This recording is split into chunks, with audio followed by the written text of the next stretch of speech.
Lo que descubrirás en esta historia cambiará tu forma de ver la traición familiar para siempre. Quédate hasta el final porque lo que parecía un simple secreto de herencia, en realidad oculta una guerra mucho más peligrosa. Antes de continuar, asegúrate de estar suscrito al canal y escribe en los comentarios desde dónde estás viendo este video. Nos encanta saber hasta dónde llegan nuestras historias. Lo único que mi marido José Valdés me pidió al despedirse fue: por favor, no vayas a la casa de campo. Elena, prométemelo. Apretó mi mano con los últimos vestigios de la fuerza que le quedaba a sus ojos suplicantes. Le prometí siempre respeté sus deseos, incluso cuando la curiosidad me consumía. Pero después de unos años de su muerte, cedí a la curiosidad y lo que encontré en esa propiedad cambiaría mi vida para siempre. Y ahora entiendo por qué mi marido quería tanto mantenerme lejos de allí. 17 años de matrimonio con José terminaron en una cama de hospital después de un derrame cerebral fulminante que nadie pudo haber previsto. A los 58 años me encontré viuda con una hija en la universidad y una sensación de vacío que parecía no tener fin. Mientras arreglaba sus cosas, descubrí que había mucho más de mi esposo que no conocía. Era un martes común cuando su abogado, el doctor Ramírez, me llamó a su oficina. Ya habían pasado 2 meses desde el funeral. La vida seguía su cruel curso de normalidad, mientras yo todavía intentaba entender cómo respirar sin José cerca. Señora Valdés, hay algo que debo entregarle. El doctor Ramírez deslizó sobre su pulida mesa de madera una pequeña caja y un sobre. José dejó instrucciones específicas para que esto solo fuera entregado después de su partida. La caja contenía una llave antigua pesada con un llavero de metal en forma de hoja. El sobre tenía mi nombre en la letra inconfundible de José. ¿Qué llave es esta?, pregunté dándole vueltas entre mis dedos. De una propiedad en Cudillero, Asturias. Su esposo la compró hace aproximadamente 4 años, pero dejó instrucciones explícitas para que usted solo supiera de ella después de su fallecimiento. Mi corazón se aceleró. José no tenía otras propiedades además de nuestra casa. Nunca mencionó una casa de campo. Y lo más importante, ¿por qué me hizo prometer que nunca iría allí solo para luego revelarme su existencia? Se llama Mirador de las Orquídeas, continuó el abogado. Aparentemente fue la casa donde José pasó parte de su infancia. La readquirió después de muchos años, aunque había cambiado de manos varias veces. Espere, esto no tiene sentido, lo interrumpí. José siempre evitaba hablar de su infancia. Cuando mencionaba Asturias se ponía tenso, cambiaba de tema. ¿Por qué compraría una casa allí? El doctor Ramírez se acomodó las gafas.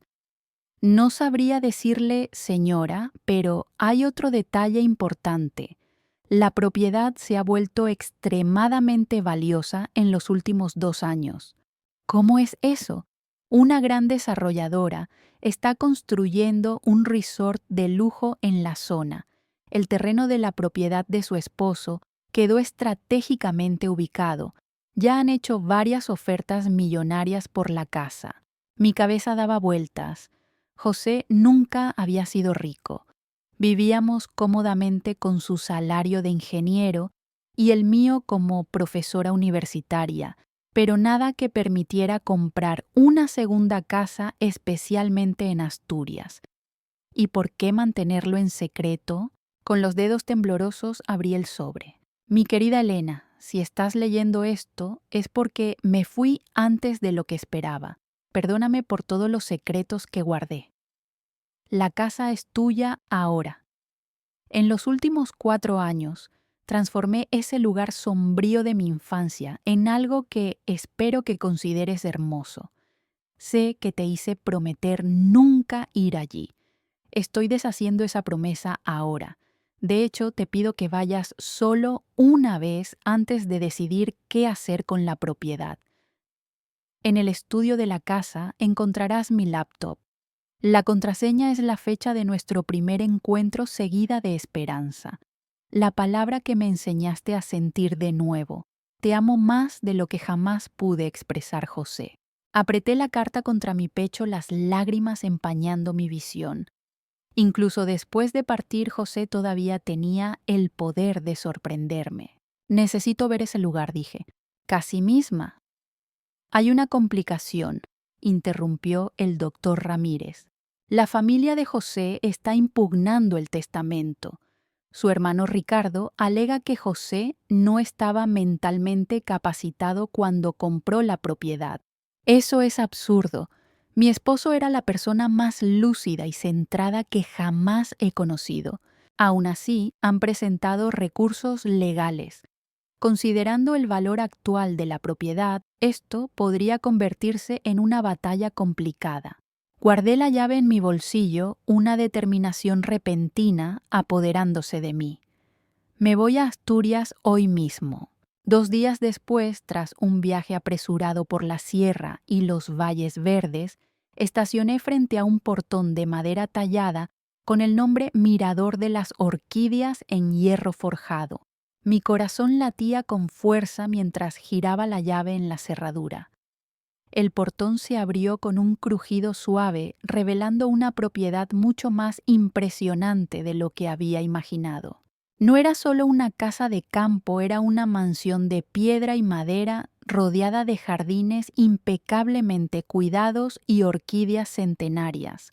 Un camino de piedra serpenteaba por céspedes perfectos hasta la entrada principal.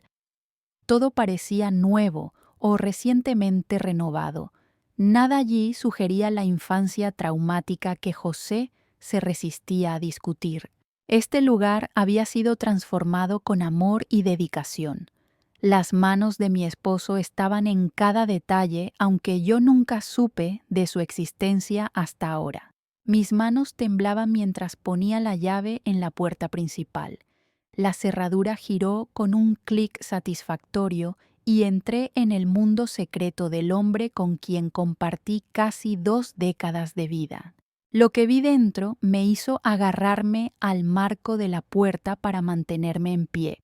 La entrada se abría a una sala amplia con doble altura y una chimenea de piedra. Pero no fue la arquitectura lo que me dejó sin aliento, sino las pinturas. En cada pared, en cada espacio disponible, había cuadros de flores. No flores cualquiera, sino orquídeas de todos los tipos y colores posibles. Mi pasión de toda la vida, que José siempre apoyaba con un cariño silencioso, me rodeaba en una galería dedicada a mi mayor amor. Y allí, en una mesa cerca de la ventana con vista a los jardines, estaba una laptop plateada con una única orquídea blanca colocada sobre la tapa. Antes de que pudiera dar otro paso, el ruido de neumáticos en la grava anunció que ya no estaba sola. Por la ventana vi un coche negro estacionarse detrás del mío. 3 hombres salieron, todos con el inconfundible parecido facial de José. La misma nariz recta, los mismos ojos almendrados. El clan Valdés había llegado, y por la expresión severa en sus rostros, no venían a dar la bienvenida a la viuda a su recién descubierta propiedad. Lo que descubrirás en esta historia no es solo un secreto familiar, sino una herida que puede cambiar para siempre la forma en que miras la lealtad y la traición. Quédate hasta el final porque cada detalle cuenta. Antes de continuar, asegúrate de estar suscrito al canal y cuéntanos en los comentarios ¿desde dónde estás viendo este video? Nos encanta saber hasta dónde llegan nuestras historias. El frío de la costa asturiana calaba hasta los huesos mientras yo, Elena Valdés, sostenía la llave todavía húmeda por la llovizna. Frente a mí, el mirador de las orquídeas se erguía imponente como un guardián de secretos demasiado pesados para un corazón ya roto. Apenas crucé el umbral, el impacto fue inmediato. El salón se abría ante mis ojos como un santuario inesperado, orquídeas pintadas en cada lienzo, cada color, cada trazo, era un eco del amor silencioso que José me había tenido. Sentí un nudo en la garganta, una punzada de ternura y rabia a la vez. ¿Cómo pudo ocultarme todo esto? Pero el tiempo de la contemplación se cortó de golpe. Afuera, el chirrido de neumáticos sobre la grava. Me asomé por la ventana y allí estaban Ricardo Felipe y Gustavo, los hermanos de José, caminando con esa seguridad que solo otorgan los años de soberbia y avaricia. Entraron sin pedir permiso como si la casa fuera suya. «Así que aquí estabas, Elena», dijo Ricardo con esa voz grave que siempre buscaba imponerse. «José debió estar loco para poner esto a tu nombre. Esta propiedad nos corresponde». El corazón me golpeaba el pecho, apenas podía respirar. El dolor de la pérdida de José seguía fresco y ahora debía enfrentar a 3 hombres dispuestos a arrebatarme lo único que me quedaba de él. De pronto un ruido metálico me sacó del trance. Venía del exterior del jardín lateral. Salí corriendo hacia la terraza y entre la neblina divisé a un hombre mayor con gorra marinera y un farol en la mano. Doña Elena murmuró como si ya supiera mi nombre. «Soy Mateo, vecino de toda la vida. Su esposo me pidió que vigilara la finca, pero también que le entregara algo cuando usted llegara». En su mano temblorosa apareció un sobre amarillento. Mis dedos vacilaron antes de tomarlo. Otro secreto. Abrí el pliegue y descubrí una sola frase escrita por José. «No confíes en nadie, ni siquiera en la sangre». Sentí un vértigo inmediato. El aire me faltaba. La frase resonaba como un martillazo. ¿Se refería a sus hermanos? ¿A alguien más? Mientras aún procesaba esas palabras, los 3 hombres irrumpieron en la terraza. Gustavo arrebató el sobre de mis manos y lo agitó frente a mis ojos. Esto no prueba nada. José no estaba en su sano juicio. El dolor se mezclaba con una rabia ardiente. Me temblaban las piernas, pero mis ojos no se apartaron de los suyos. Mi esposo estaba más lúcido de lo que jamás lo estarán ustedes, y esta casa no la van a profanar. La tensión se volvió insoportable. Ricardo dio un paso hacia mí como si buscara intimidarme, pero en ese momento apareció un coche oficial. La Guardia Civil estacionaba frente al portón. Un agente descendió con carpeta en mano. «Señora Valdés», dijo el delegado Castillo, «traigo la confirmación del registro de propiedad. Esta finca está legalmente a su nombre. Nadie puede desalojarla». Los rostros de mis cuñados se tensaron. Felipe, el más calculador, trató de sonreír con falsedad. «Esto no acaba aquí, Elena. Los tribunales decidirán». Yo apenas escuchaba. El dolor del descubrimiento, ese amor oculto en pinturas, ese secreto guardado bajo llave, esa advertencia escrita en un sobre, me hacía sentir que el suelo se movía bajo mis pies. La lluvia arreció como si el cielo mismo llorara conmigo. Dentro de la casa la chimenea permanecía apagada, el frío se colaba por las paredes de piedra.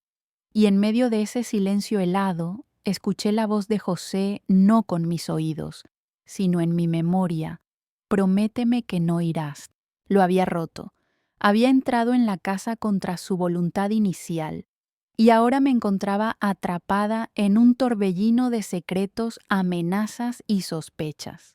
Mateo, el vecino, se inclinó hacia mí antes de marcharse bajo la lluvia.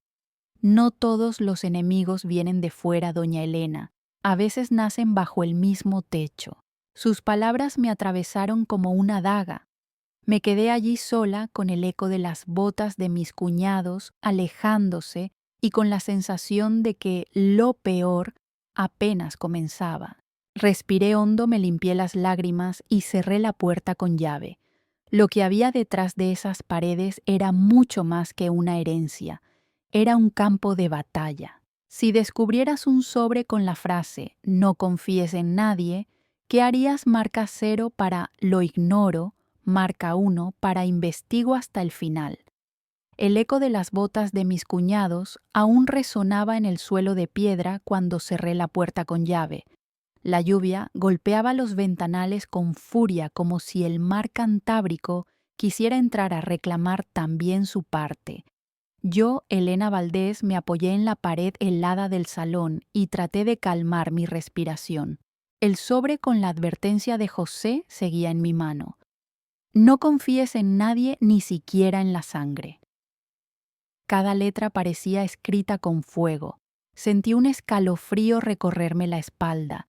El amor de mi vida había guardado secretos tan profundos que ahora se convertían en enigmas y al mismo tiempo en armas.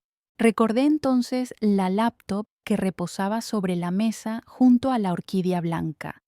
Con dedos temblorosos la abrí y escribí la contraseña que José me había dejado en la carta, la fecha de nuestro primer encuentro, seguida de la palabra esperanza.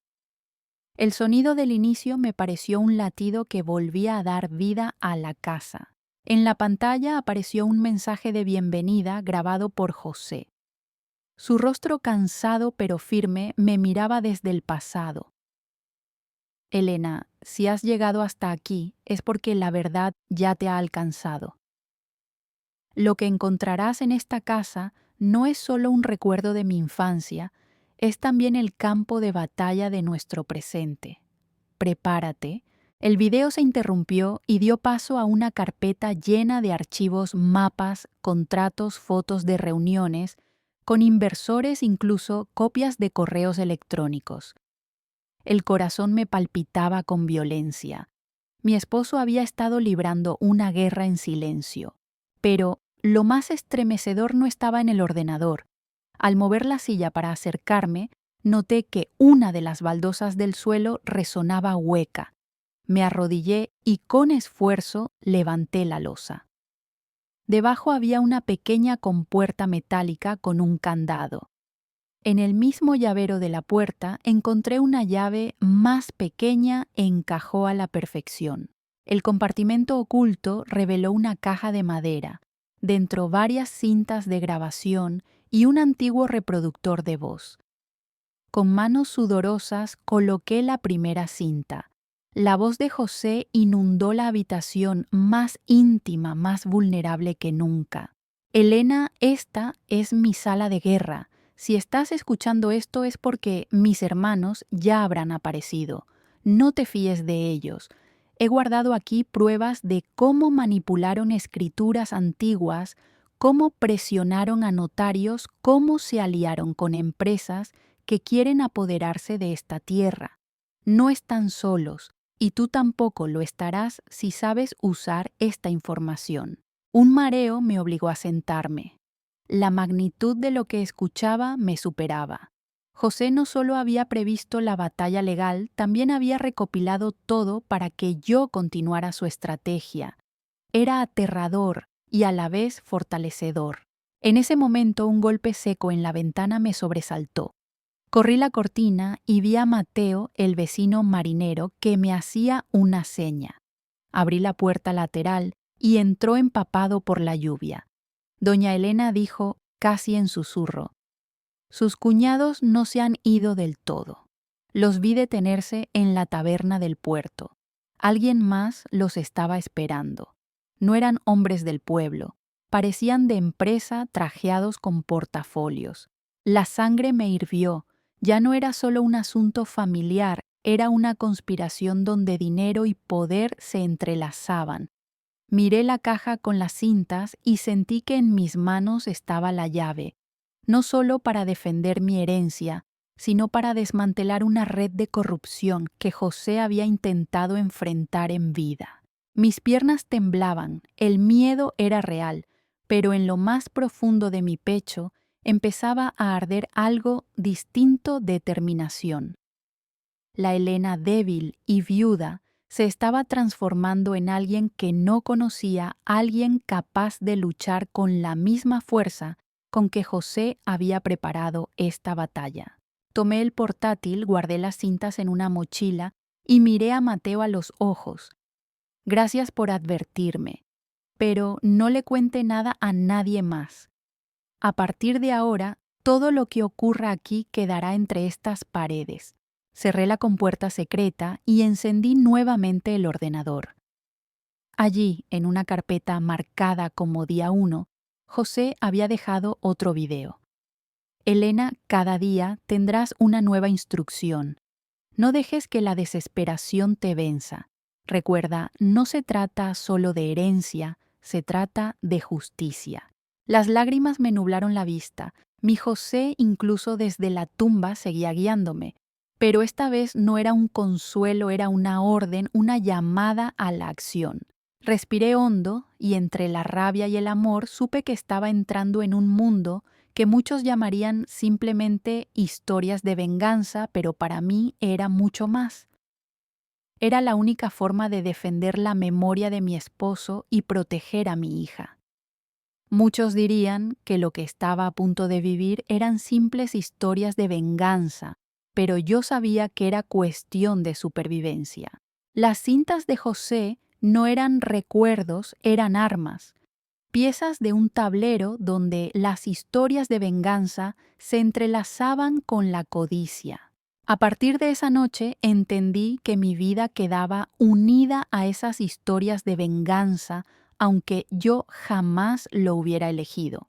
Si esta historia te ha estremecido tanto como a mí al contarla, regálale un like para que más personas descubran hasta dónde puede llegar una familia por ambición.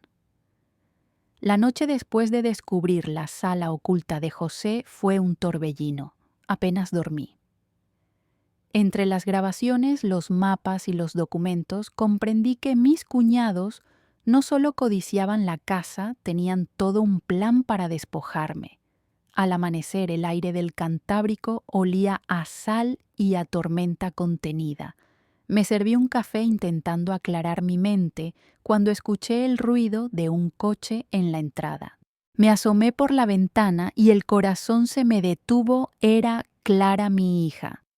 Bajaba del coche con paso decidido, acompañada por Felipe, el hermano abogado de José. Abrí la puerta antes de que llamara. «Mamá, tenemos que hablar», dijo Clara con un tono que no reconocí, más frío, más adulto, casi prestado.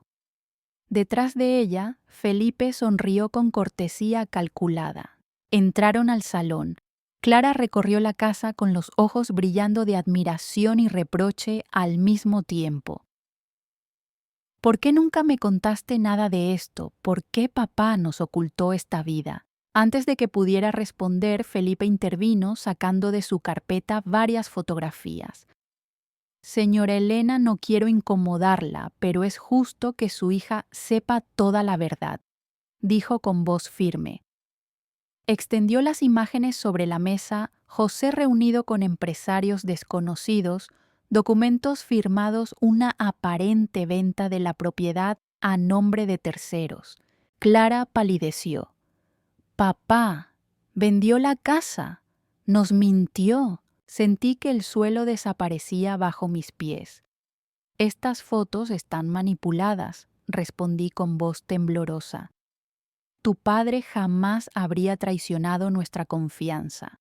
Felipe me miró con falsa compasión. «Entiendo que le cueste aceptarlo. A veces las personas que amamos más son las que guardan secretos más oscuros». Clara apartó la vista de mí. Ese gesto me dolió más que cualquier golpe físico. Era como si un muro invisible se alzara entre nosotras. Me levanté, caminé hacia el escritorio y saqué la carta de José, aquella donde hablaba de la contraseña de la laptop de la palabra esperanza. «Hija, lo que tienes delante no son pruebas, son trampas. Tu padre previó todo esto, grabó mensajes, dejó documentos auténticos. Yo los he visto, Clara», pero ella negó con la cabeza, lágrimas contenidas en los ojos. «No lo sé, mamá. Todo esto son historias que duelen». La frase me desgarró. Porque era verdad, estábamos atrapadas en una maraña de recuerdos secretos y medias verdades que herían más que cualquier mentira completa. Felipe aprovechó su silencio. Clara, tu padre quería protegerte, pero también cometió errores. Nosotros, sus hermanos, solo queremos lo mejor para ti. Podemos arreglar esto de manera justa. En ese instante, recordé las cintas escondidas en la sala de guerra. Una de ellas, la que escuché la noche anterior, contenía una confesión de José sobre cómo sus hermanos lo habían estafado en el pasado. Corrí al mueble, encendí el grabador y dejé que la voz de José llenara la sala. Clara, si escuchas esto, recuerda a mis hermanos, nunca aceptaron que me independizara. Cuando tenía 19 años, falsificaron documentos para quedarse con la herencia. Me amenazaron, me hicieron sentir culpable. Nunca cambiaron. Si ahora vuelven a aparecer es por codicia, no por amor. No te dejes engañar. El silencio fue absoluto. Clara se llevó las manos a la boca, los ojos inundados de lágrimas. Felipe se removió incómodo en la silla. Eso puede ser un montaje también, balbuceó. Un montaje con la voz de tu propio hermano, repliqué mirándolo fijamente. Clara comenzó a sollozar. La abracé con fuerza aunque ella aún temblaba entre mis brazos. Hija, sé que duele. Pero escucha bien, tu padre no fue perfecto, pero nunca nos abandonó. Todo lo que ves aquí, todo lo que construyó fue para nosotras. Ella me miró rota por dentro. Es tan confuso, mamá. Son demasiadas versiones, demasiados secretos. No sé a quién creer. Créenos a nosotros. Clara, insistió Felipe intentando recuperar el control. Somos tu familia también. Clara se apartó de mí, sus ojos viajando de Felipe a las fotos de mí al grabador. El conflicto estaba escrito en su rostro. Me sentí desgarrada, como si el amor de madre ya no bastara para sostener el puente que nos unía. Pero entonces vi en ella un destello, la misma chispa de rebeldía que José tenía cuando alguien lo subestimaba. Clara respiró hondo y dijo: necesito tiempo. Quiero ver esos videos de papá por mí misma. Felipe frunció el ceño. Clara, eso no es necesario. Sí lo es, replicó ella con firmeza. Mi corazón se llenó de alivio. No era una victoria completa, pero era un respiro, una oportunidad para recuperar su confianza. Cuando Felipe se marchó, Clara y yo quedamos solas en el salón. Ella acarició la carta de José con manos temblorosas. Quizás tienes razón, mamá. Quizás estas son historias que duelen, pero que necesitamos escuchar hasta el final. La abracé de nuevo con lágrimas, cayendo en silencio. Sabía que la batalla estaba lejos de terminar, pero al menos por esa noche Clara volvía a estar conmigo. El silencio de aquella noche fue más pesado que nunca. Clara dormía en la habitación contigua, pero yo permanecía en vela repasando una y otra vez las palabras de José en la grabación. Mis manos acariciaban la caja con las cintas como si fueran un escudo invisible. Sabía que los hermanos no tardarían en regresar, y así fue. A la mañana siguiente, el rugido de un coche negro interrumpió la calma. Me asomé por la ventana, Ricardo al volante, Felipe con su eterna carpeta y Gustavo en el asiento trasero. Clara bajó las escaleras aún adormilada. Otra vez ellos preguntó con voz cansada. Sí, hija, respondí con serenidad aparente. Pero esta vez no estaremos solas. En la mesa ya me esperaba la carpeta azul de José, los documentos auténticos y la grabadora con su voz. Sentí que el salón se transformaba en un campo de batalla. Los tres entraron sin pedir permiso, como si fueran dueños de la casa. Ricardo tomó la palabra. Elena, esto tiene que terminar.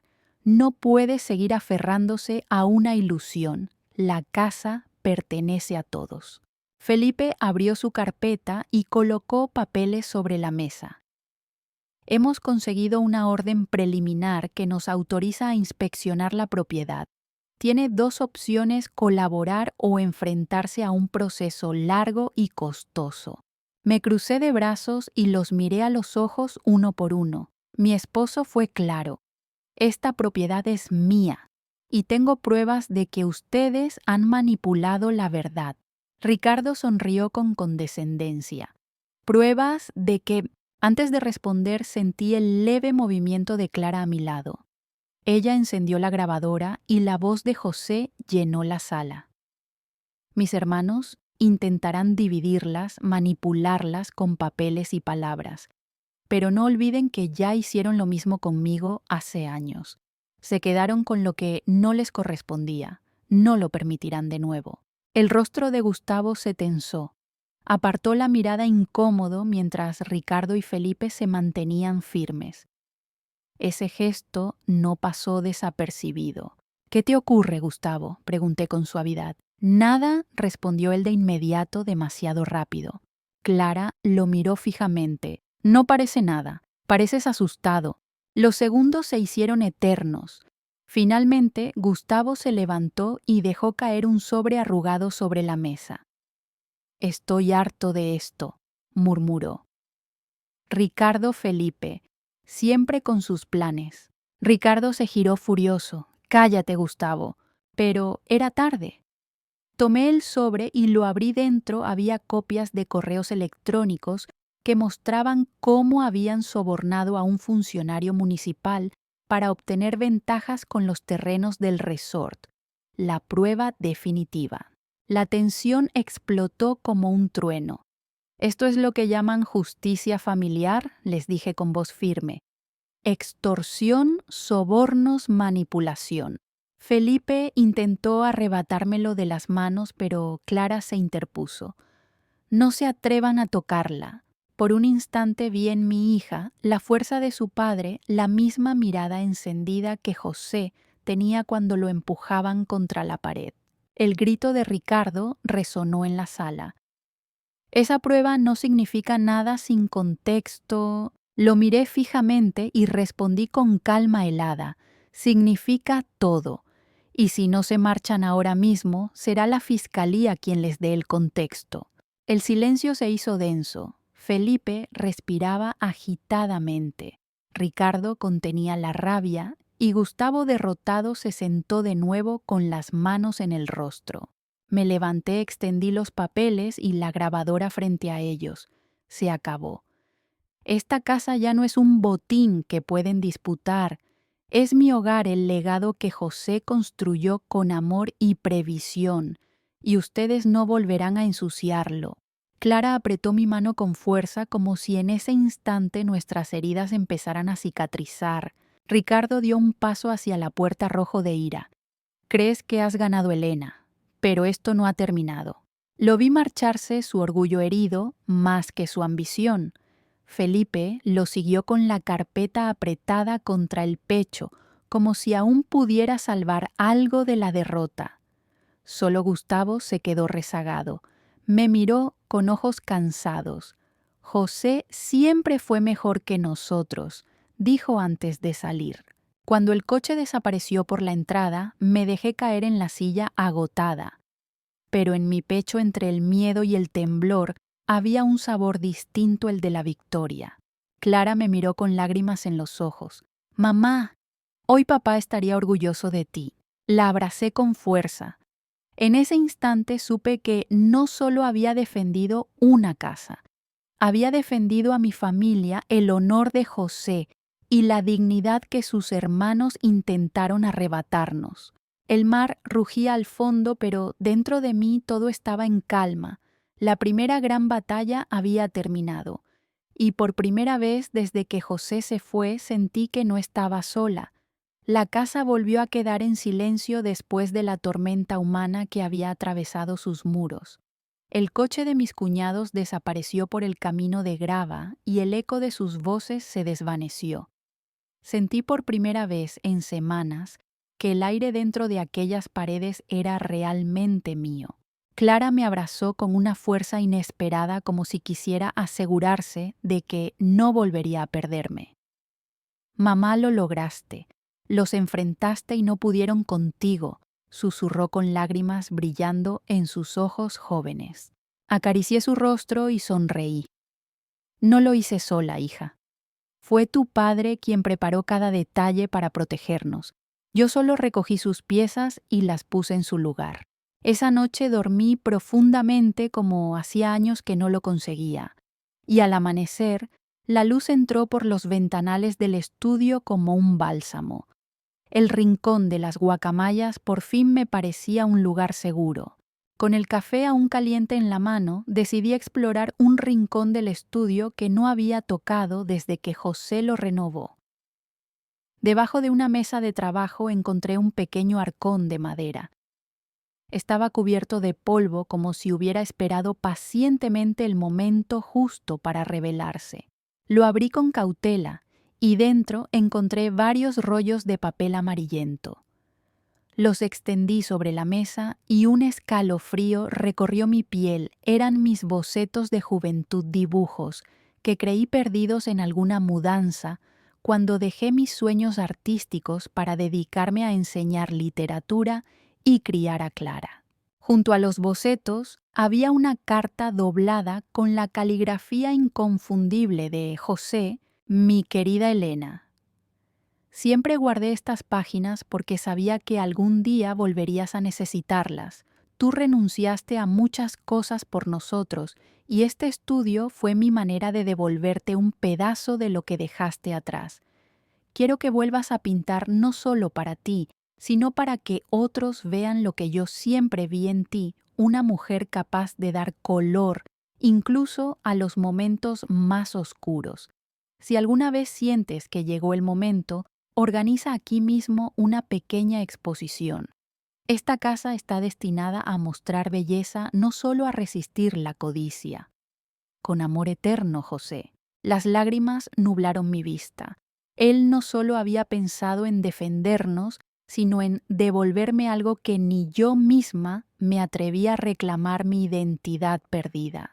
Clara entró en ese momento y me encontró con los bocetos extendidos sobre la mesa. ¿Son tuyos?, preguntó con asombro. Asentí con timidez. De hace muchos años, cuando soñaba con dedicarme al arte. Tu padre los guardó todo este tiempo sin que yo lo supiera. Clara acarició suavemente uno de los dibujos. Mamá, son hermosos. Tienes que volver a pintar. Su voz no era un reproche, sino un impulso. Y por primera vez en mucho tiempo sentí que no había cadenas en mis manos. Esa tarde encendí las luces del estudio, saqué un lienzo en blanco y dejé que mis dedos recordaran lo que era sostener un pincel. El primer trazo fue inseguro, torpe, pero pronto el movimiento se volvió natural, casi como respirar. El silencio se llenó de colores. Durante horas, Clara me observó desde un rincón sin interrumpir, como si comprendiera que aquello era más que una pintura, era un renacer. Cuando el sol empezó a caer, el lienzo mostraba las primeras formas de una orquídea azul, la misma que José había cultivado en el invernadero como símbolo de un recuerdo compartido.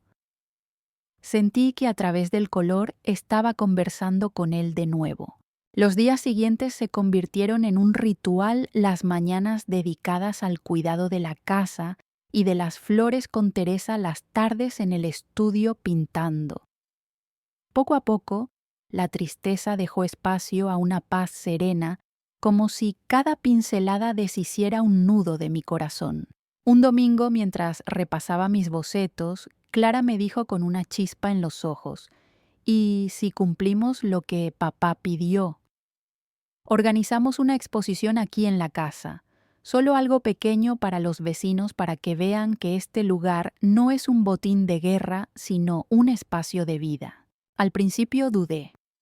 Temía abrir la casa de nuevo, temía que los hermanos usaran cualquier excusa para volver. Pero luego comprendí que José tenía razón. Esconderse era dejarles ganar. Mostrar belleza era nuestra mejor victoria. Así, con la ayuda de Clara y Teresa, colgamos mis cuadros antiguos junto a las nuevas pinturas en las paredes de la sala principal. La chimenea iluminaba las obras y el aroma de las orquídeas del invernadero llenaba el ambiente. La noche de la inauguración, un puñado de vecinos entró curioso entre ellos. Mateo el marinero, que nos había advertido sobre las visitas de mis cuñados. Observaban en silencio y poco a poco comenzaron los elogios. Nunca pensé que usted pintaba a doña Elena. Sus flores parecen vivas. Mi corazón se ensanchó con cada palabra. No era una exposición en una galería famosa, pero era mi primer regreso al mundo que dejé atrás. Cuando terminó la velada me quedé sola frente al gran lienzo central, la orquídea azul que José me había regalado en vida y en recuerdo. Una sensación de libertad me envolvió como si todas las cadenas invisibles hubieran caído por fin. En ese instante entendí que el rincón de las guacamayas no era solo un campo de batalla legal o una herencia en disputa, era el escenario de mi propia resurrección. Y en ese renacer, la voz de José seguía viva no como una sombra, sino como un faro que me guiaba hacia adelante. La exposición en el mirador de las orquídeas había terminado, pero la paz que dejó en mi interior permanecía como un perfume suave. Esa noche dormí profundamente y al despertar me encontré con Clara preparando café en la cocina, tarareando una melodía que José solía cantar. El aire estaba lleno de calma, como si la casa hubiera recobrado por fin su equilibrio. Mientras pintaba la última capa de la orquídea azul en mi gran lienzo, pensé en todo lo que habíamos atravesado: la traición de los hermanos, la confusión de Clara, las pruebas escondidas, las noches de lágrimas. Y sin embargo allí estaba yo viva, con un pincel en la mano y la certeza de que la vida siempre encuentra caminos de renacimiento. Pero la calma nunca dura demasiado en una historia marcada por la ambición. Una tarde gris, Mateo el marinero vino a verme. Su rostro curtido por la sal del mar estaba más serio que de costumbre. Doña Elena dijo: «Me encontré con alguien en el puerto que preguntaba por usted. Era Ricardo, y no se veía bien, parecía enfermo». El nombre me atravesó como un cuchillo. Ricardo, el hermano mayor de José, el más duro, el más implacable, ahora enfermo. Mi primera reacción fue de rechazo. No quería verlo, no quería volver a abrir la puerta a la sombra de la traición. Pero aquella noche, mientras cenaba con Clara, sus palabras resonaban en mi mente: «No confíes en nadie, ni siquiera en la sangre». Y pensé que quizá confiar no era lo mismo que perdonar, y que el perdón a veces no se da por el otro, sino por una misma.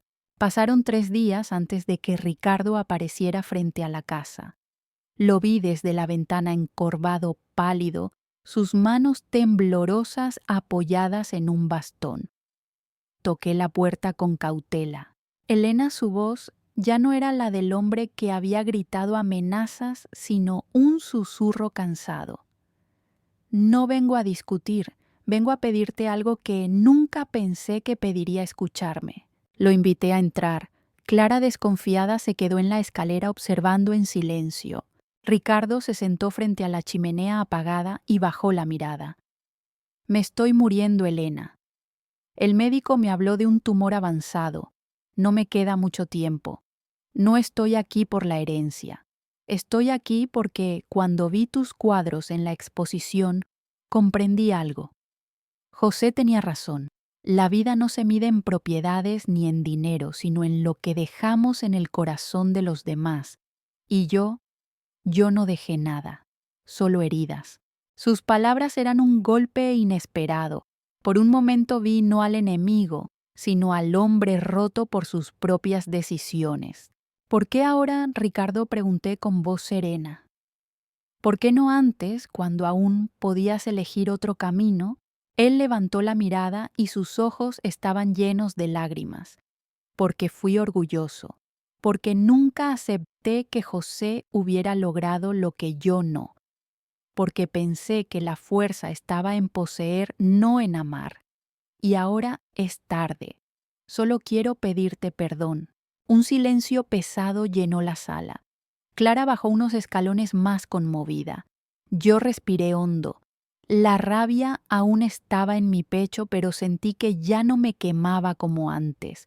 Era un carbón apagado sin fuerza. Te perdono, Ricardo, dije finalmente. No por ti, sino por mí, porque no quiero seguir cargando con el veneno de tu ambición. El hombre rompió en llanto. Era un llanto torpe de alguien que había olvidado cómo llorar. Clara se acercó despacio y le ofreció un vaso de agua. Cuando se marchó apoyado en su bastón, me sentí ligera como si hubiera dejado una carga en el umbral de la puerta. No sabía si su arrepentimiento era sincero o fruto del miedo a la muerte, pero ya no me importaba. Yo había elegido la compasión. Esa misma noche encendí el portátil y vi que quedaba un último video de José marcado como el día final. Lo abrí con manos temblorosas. El rostro de mi esposo apareció en la pantalla más delgado que nunca, pero con una paz en sus ojos que me desarmó. Elena, si estás viendo esto, significa que cumpliste lo que siempre supe resististe. No sé qué habrá pasado con mis hermanos con Clara con la casa, pero sí sé que la verdadera herencia no es la tierra ni el dinero, ni siquiera este estudio. La herencia real es la libertad de vivir según tu verdad. Perdona aunque no lo merezcan. Ama aunque te hayan herido. Y pinta Elena. Pinta como si cada trazo fuera una oración, porque en tus colores seguiré vivo. Las lágrimas corrieron por mis mejillas. Clara, que había entrado en silencio, se sentó a mi lado y me abrazó. Papá nos dejó su voz, mamá, y tú me estás dejando tu fuerza. Nos quedamos así las dos escuchando el último eco de José en la casa que ahora respiraba belleza en lugar de rencor. Queridos amigos, gracias por acompañarme hasta aquí. Esta no es solo mi historia, sino también un reflejo de tantas vidas donde la traición, el perdón y la esperanza se entrelazan. Ustedes, al escuchar, se convierten en testigos y también en parte de esta herencia emocional que va más allá de una casa o un apellido. José siempre creyó que cada relato tenía un eco en los corazones que lo escuchaban, y yo también lo creo. Por eso, antes de terminar, quiero invitarte a que seas parte activa de este camino. Si esta narración te conmovió, suscríbete al canal para no perderte las próximas historias. Déjame en los comentarios qué enseñanza te dejó este relato y qué hubieras hecho tú en el lugar de Elena. Y no olvides ver los siguientes videos, porque cada capítulo guarda un secreto más y cada secreto puede transformar la manera en que miramos la vida. Gracias de corazón por estar aquí. Sin ustedes, estas historias no tendrían sentido.